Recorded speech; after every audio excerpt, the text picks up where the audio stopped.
Hello and welcome back to Kids Book Club. Today we will be reading Encyclopedia Brown, Boy Detective.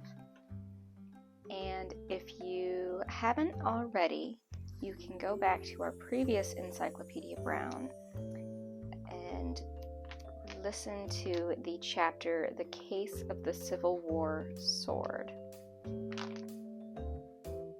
So today, before we jump into the new chapter, we will find out the answer to the case of the Civil War sword. So I'm just going to read the last paragraph of the previous chapter. Before Encyclopedia could answer, Bugs spoke up. "I sure hate to part with the sword," he said. "But Peter wants it so much, I just had to say I'd trade it for his bike." "Trade? You wouldn't trade with Peter," said Encyclopedia. "This sword never belonged to General Stonewall Jackson." How did Encyclopedia know? And the answer is on page 104. Let's figure out how Encyclopedia knew that the sword didn't belong to Stonewall Jackson. As soon as he had read the words on the blade, Encyclopedia knew the sword was fake. The two clues were the words Bull Run and First. Jackson's men, being Southerners, would have called the battle by the South's name for it. Bull Run was the name given to the battle by the North. Also, the sword was supposed to be given to Stonewall Jackson in August 1861. No one could have known then that there would be another battle on the same spot next year in 1862. Only after both battles had been fought would anyone have used the word first to describe the battle fought in 1861. Encyclopedia Brown is pretty clever. That is not any information that I would have guessed. So, good job to him, and good job to any of you guys who guessed that as well. Now, we are going to jump into the case of Mirko's grandson. So again, we are reading the first book of the Encyclopedia Brown series. So if you would like to read along, feel free to find a copy of the book for yourself. We will jump right in. Bugs Meany and his tigers liked to spend rainy afternoons in their clubhouse. Usually, they sat around thinking up ways of getting even with Encyclopedia Brown.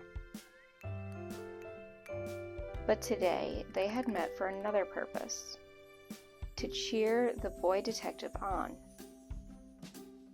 Encyclopedia and Sally Kimball were about to meet in a battle of brains.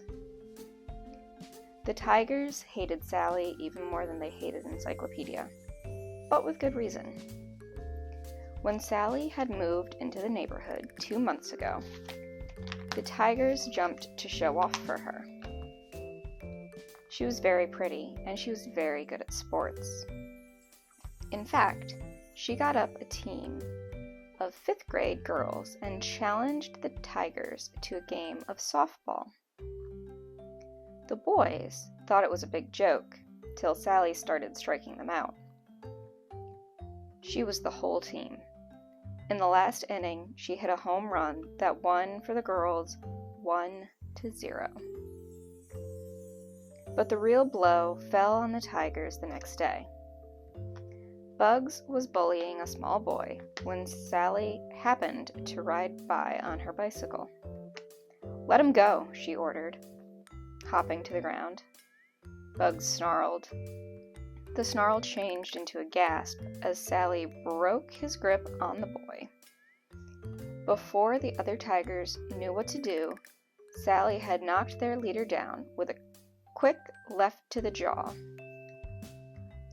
Bugs bounced up, surprised and angry. He pushed Sally. She hit him again, with a right to the jaw. Bugs went down again. For the next 30 seconds, Bugs bounced up and down like a beach ball. By the fourth bounce, he was getting up a lot more slowly than he was going down. "I'm going to make you sorry," he said, but his voice was weak, and he wore the sick smile of a boy who had taken one ride too many on the roller coaster. "So?" said Sally. She moved her feet and took careful aim. "This," she said, aiming another blow, "should take the frosting off you." Bugs landed on his back, flat as a 15-cent sandwich. Not until Sally had ridden away did he dare get up. Sally was not content to rest on her victories at softball and fighting. She aimed higher.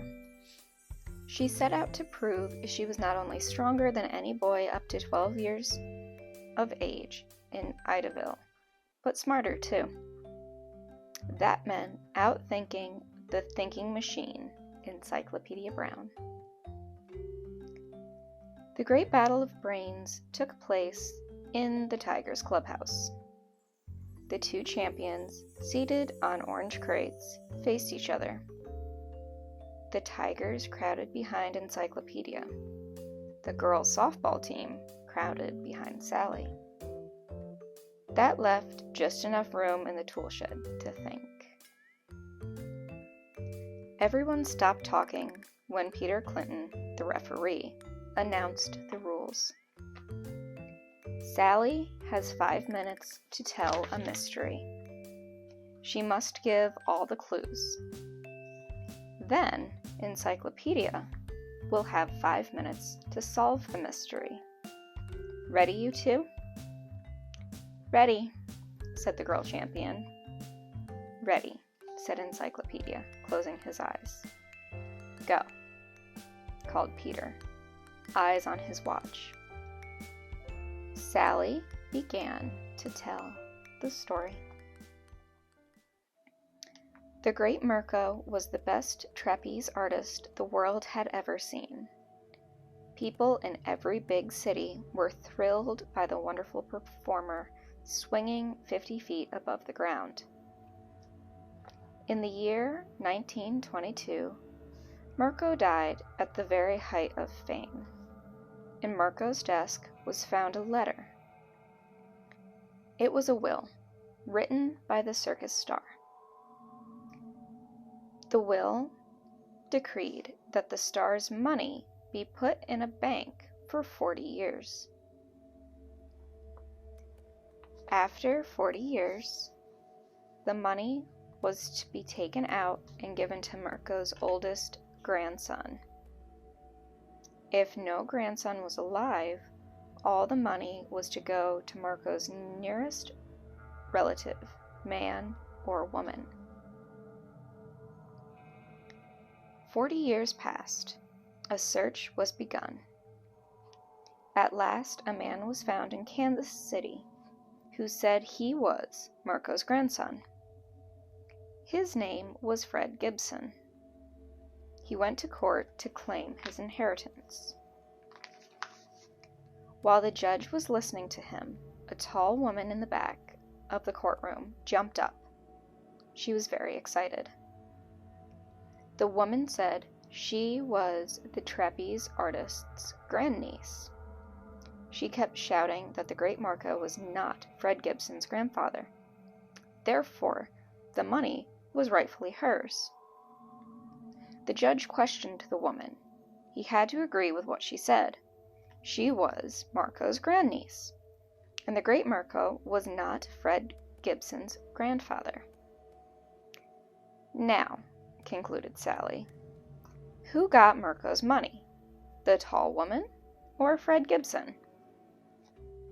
Sally wore a smile of triumph as she looked at Encyclopedia. The tool shed was still. The boys looked at their shoes. Had Sally beaten them again? Had Encyclopedia met his master? Encyclopedia had 5 short minutes to solve the brain twister. Slowly, the minutes ticked away. 1, 2, 3, 4. Encyclopedia stirred on his orange crate. He opened his eyes. He smiled at Sally. You told it very cleverly, he said. I nearly said the wrong person. But the answer is really quite simple. Encyclopedia rose to leave. The great Mirko's money went to Fred Gibson. Why do you think Encyclopedia Brown came to that conclusion? Leave your guesses in the comments below. Also, don't forget to like and subscribe this video, and tune in next week and we will answer.